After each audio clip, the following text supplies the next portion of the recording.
¿Cuáles son las dificultades tecnológicas que tienen las personas con discapacidad auditiva y visual? Mm, Bueno, por separado, porque ya la sordoceguera viene a ser otra cuestión más. Este, pero bueno, por ejemplo, en la parte de la discapacidad auditiva, que la información muchas veces pues es raro encontrarla en formatos de lengua de señas, eh, que las personas sordas no siempre aprenden el lenguaje tal cual. Entonces es muy complicado que puedan entender todo lo que se hace a través de texto o, por ejemplo, a través de videos con lenguaje hablado, porque no escuchan. Y si escuchan algo, pues hay veces que, por ejemplo, no sé, los videos no están grabados con buena sonografía, eh, y no tienen lengua de señas, eso principalmente. Y en cuanto a la visual, eh, que muchas veces compartimos la información en imagen que no es captada por los lectores de pantalla. Un lector de pantalla es lo que nos permite llegar a la información a través de voz sintética o de líneas braille. Y pues estas imágenes a veces no son captadas, o los programas que permiten la traducción de texto, eh, los convertidores ópticos de caracteres no son tan fieles. A veces nos da la información eh, revuelta, confusa, con errores, y pues que también simplemente al acceder, por ejemplo, a redes sociales, nos encontramos con muchas fotografías compartidas. Si bien los lectores de pantalla, por ejemplo, ya captan los emojis, pero por ejemplo los stickers no, los dibujos animados tampoco. Entonces, pues es información que te estás perdiendo. También que los documentos no están eh, hechos en formatos accesibles. La información, por ejemplo, a veces cuando son demasiadas tablas, también cuesta trabajo. Y bueno, pues ahora sí que en conjunto la sordoceguera es un tema pues todavía más complejo, porque está sumando ambas, añadiéndole que a veces las personas sordociegas tienen otras discapacidades múltiples.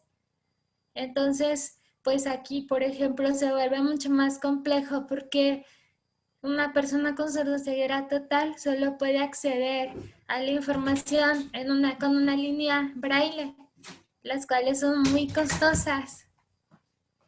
Entonces, en ambas partes, creo que es la parte económica también, no contar con suficiente capacidad económica para adquirir un buen dispositivo.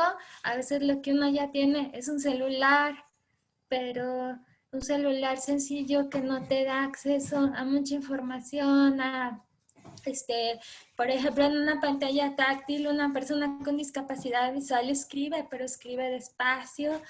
No puedes hacer a veces tareas en el celular porque no es un celular acorde a esas capacidades, a lo que se requiere. No sé si más o menos me estoy dando a entender. Sí, sí, muy bien.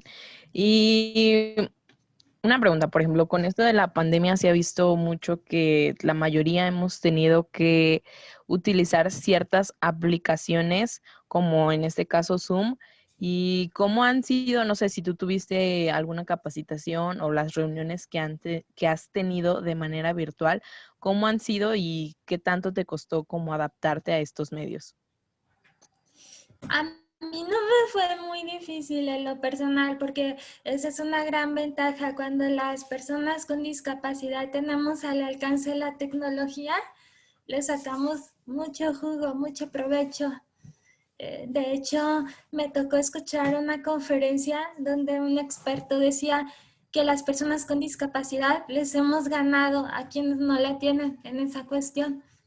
Cuando tenemos la tecnología al alcance, o sea, nos ha servido para muchísimas cosas.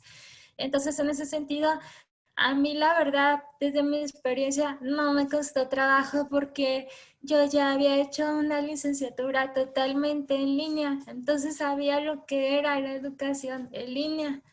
Este, entonces empiezas a pensar cómo puedes solucionar todo esto a través de los diferentes medios de comunicación. Y, por ejemplo, yo estoy trabajando en una biblioteca con atención a personas con discapacidad, en la biblioteca de UDG virtual.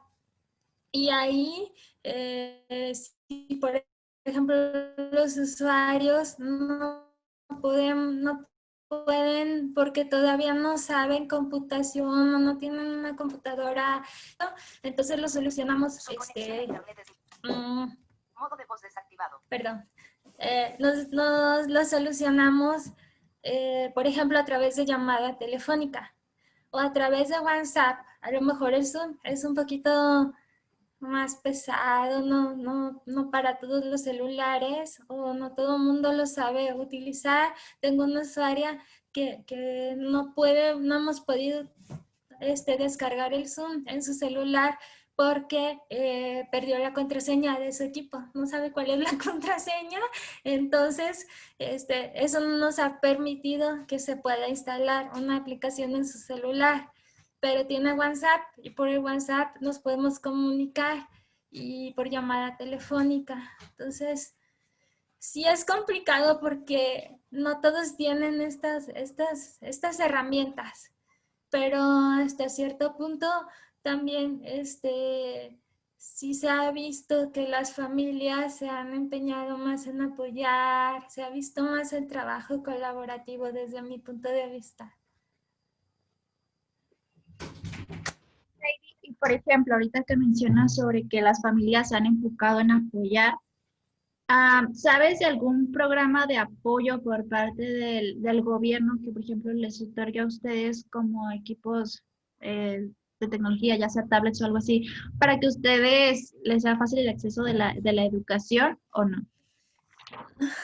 ¿Programa de apoyo del gobierno?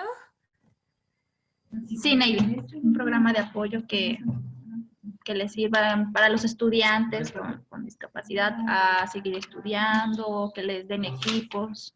No, fíjate que, bueno, sé que por ejemplo en los DIF hay apoyo como de terapia ocupacional para la vida adulta.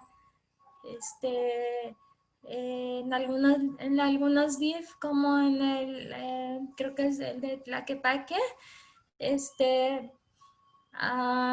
pero así programa tal cual, la verdad es que yo no estoy enterada. No, o sea, sí he sabido, por ejemplo, de algunas becas, pero pues esta es la parte económica nada más. Sin embargo, siento que quedan muchísimos vacíos ahí.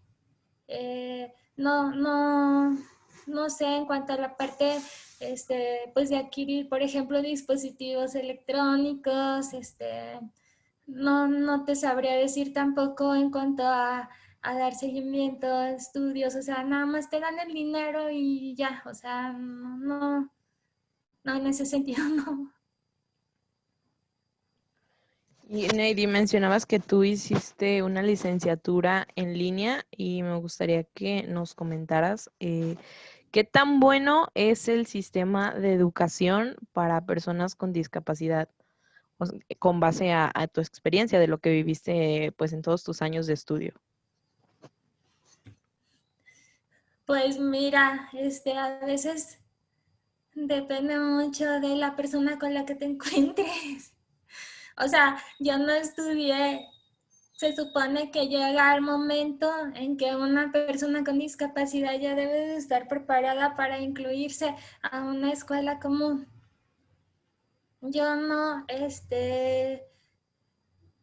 ah, perdón, sí, estoy tratando de agarrar la idea, Está pero bien. se supone que llega el momento en que tú ya te capacitas. Por ejemplo, en mi caso, estudié la primaria en escuela especial y a la secundaria las personas con discapacidad visual ya se deben de ir a una escuela común. Entonces, me preguntas qué tan bueno es el sistema educativo para personas con discapacidad. Pues sí hay escuelas especiales, pero llega el momento en que ya te tienes que ir a una escuela común e incluirte en una escuela común. Entonces es ahí donde empiezan muchas dificultades. Pero pues muchas veces es por falta de conocimiento y depende de la persona con la que te encuentres. Si te encuentras con una persona que a lo mejor no tiene el conocimiento, pero sí la voluntad de apoyar y de aprender, pues tienes suerte, pero sí hay mucho por hacer todavía en ese sentido.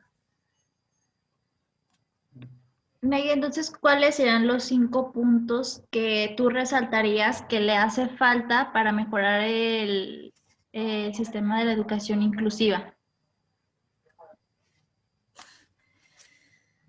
Es que yo siento que un punto importante que esto empieza desde niños.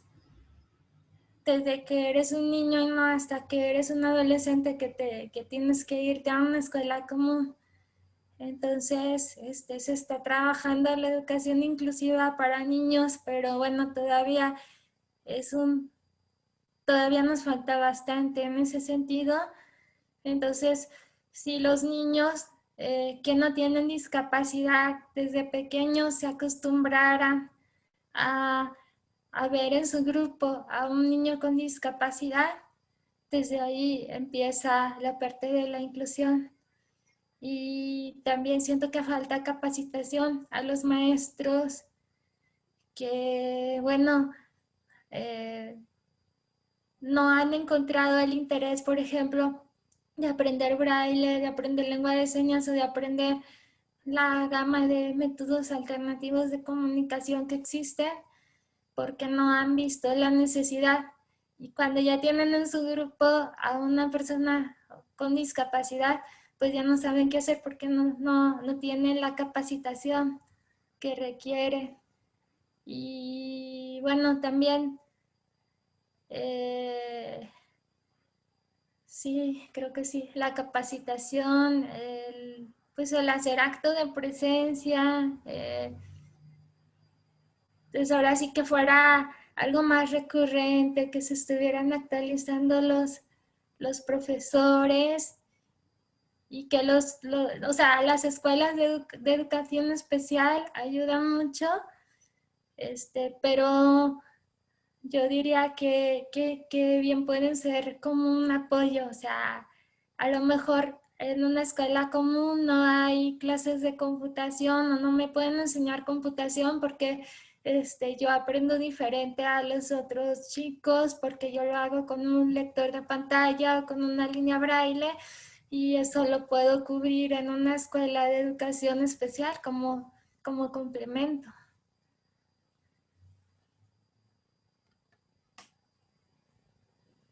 Muy bien. Y por ejemplo, hablando de las aplicaciones, ¿conoces algunas aplicaciones que tengan como esta accesibilidad para personas con discapacidad visual y cuáles son o qué es esto que los hace como más accesibles para ustedes?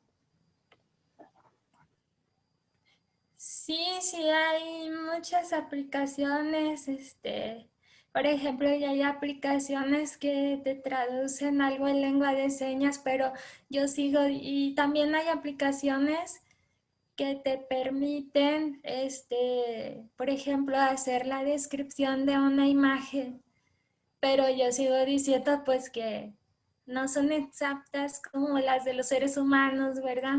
Todavía nos siguen dando vaga información, que son de mucha ayuda, pero que no han podido reemplazar a las personas.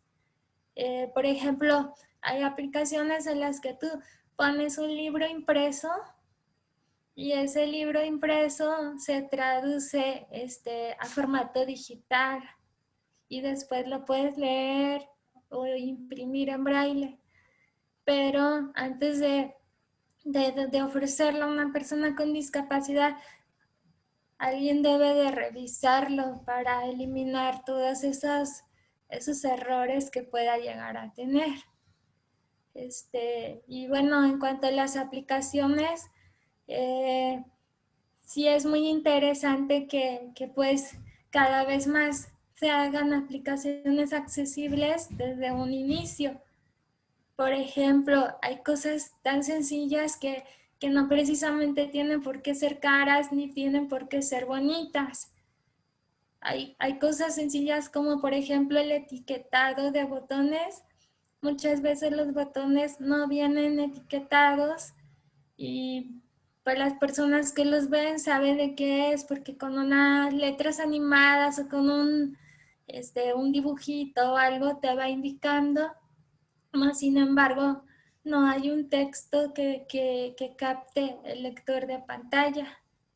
Entonces sí es muy importante etiquetar todos los botones para que nosotros podamos saber en dónde vamos a dar clics. No sé, es por ahí va la idea de lo que me preguntaste. Sí, sí, súper bien. Navy, y por ejemplo, las nuevas tecnologías han desempeñado un papel fundamental para reducir las situaciones de dependencia e incrementar la autonomía como estudiantes con discapacidad. Sí, sí, claro que sí, muchísimo. Mm, y bueno, aquí también nos encontramos con otro tipo de barreras, porque a lo mejor piensas que ya entrando a una escuela donde todo es en línea, pues todo tiene que ser accesible. Pero yo, por ejemplo, mientras estudié, sí me encontré con barreras de que, por ejemplo, muchos de los textos eran en formatos PDF y en formato de solo imagen. Entonces, muchas veces no podíamos ni jalar el texto para poderlo convertir en otro formato más accesible. Entonces, a veces ni siquiera te permitía porque además vienen con candados de seguridad por la cuestión de derechos de autor. Y entonces ahí ya hay una barrera para poder estudiar, aunque sea en línea. Y pero sí en ese sentido, y como te explico, a veces sí depende mucho del entorno que te toque. A mí me tocó una coordinadora muy, muy accesible y ella me preguntó, ¿cómo le podemos hacer? No, pues así, yo leo con el lector de pantalla, necesito esto, necesito el otro. Entonces, ellos resolvieron abriendo en el plan de servicio social, en el programa de servicio social, abrieron una oferta académica que se llamaba, ¿cómo? A ver, déjenme acuerdo. Programa de recursos accesibles para personas con discapacidad o algo así. Entonces ellos, los que hacían en ese programa era que los chicos, los estudiantes de servicio social que ingresaban a esa oferta, ellos se encargaban de hacer accesibles mis textos, ya sea a través de un documento en Word, cuando se dejaban los documentos convertir, ellos los limpiaban y todo, o a través de grabaciones en audio. Entonces, pues sí, ya que yo lo recibía, yo podía leerlo y cumplir con mis actividades y subir de manera independiente. Además me ayudó porque antes cuando yo estaba en la secundaria, no existía tanto la tecnología, o sea, ya había, pero en nuestro país todavía no llegaba lo suficiente. En miles de escuelas todavía no había computadoras ni para gente sin discapacidad. Entonces, pues acá las novedades tecnológicas para personas con discapacidad eran súper escasas. Entonces, yo en la secundaria tenía que hacer trabajo doble. Primero hacía mi tarea en braille, después de que alguien me leía o me grababa los libros en tinta, y ya después me iba a mi máquina de escribir a copiar la tarea para que mis maestros la pudieran leer. Entonces, en ese sentido, ha mejorado muchísimo porque ahora no tengo que hacer trabajo doble, nada más hago mi tarea en la computadora, yo la puedo leer, mis maestros también la pueden leer. Sí, entonces ha mejorado mucho por esta parte, porque se Sí. podría decir que, por ejemplo, la tecnología ayudó también a dimensionar como estas barreras que se tienen, ¿no? Porque tú comentabas que al principio no podías, pero encontraron una solución a esto. Sí, exactamente. Y hablando ¿tú crees que las nuevas tecnologías podrían también crear como esta parte de desigualdad, hablando de formación? Porque pues sabemos que muchas personas no tienen como la accesibilidad o la economía de tener estos dispositivos que les ayuden como a tener mayor pues accesibilidad. ¿Crees que también entonces se crea desigualdad? Ay, esa es una muy buena pregunta, pero sí siento que sí llega al igual que todo. O sea, desafortunadamente sí se crea desigualdad. Y no solo es un tema en la parte de inclusión, es un tema, sí es un tema en la parte de inclusión, pero hablando de la palabra de inclusión en su más amplio sentido, porque la inclusión no solo son personas con discapacidad, también son personas de la tercera edad, también son personas de comunidades indígenas, también los niños, también las mujeres que sufren de discriminación, etcétera. O sea, la palabra inclusión es muy amplia. Entonces, en este sentido, creo que sí se crea desigualdad en cuanto a personas con y sin discapacidad. ¿Por qué? Precisamente por esta gran barrera, la cuestión económica. No sé si escucharon cuánta gente, cuántos niños no pudieron continuar o les fue muy difícil continuar con sus estudios porque en sus casas no había internet, porque el internet no llegaba a sus pueblos, a sus lugares de residencia. Entonces, ahí estamos creando una barrera enorme, ¿sí? Porque quizá a lo mejor un lápiz ya llega con facilidad al rincón, a cualquier rincón, pero a una computadora, a un simple celular, no llega tan fácilmente. Ok, Niri, pues te agradezco por darte el tiempo de apoyarnos con esta entrevista.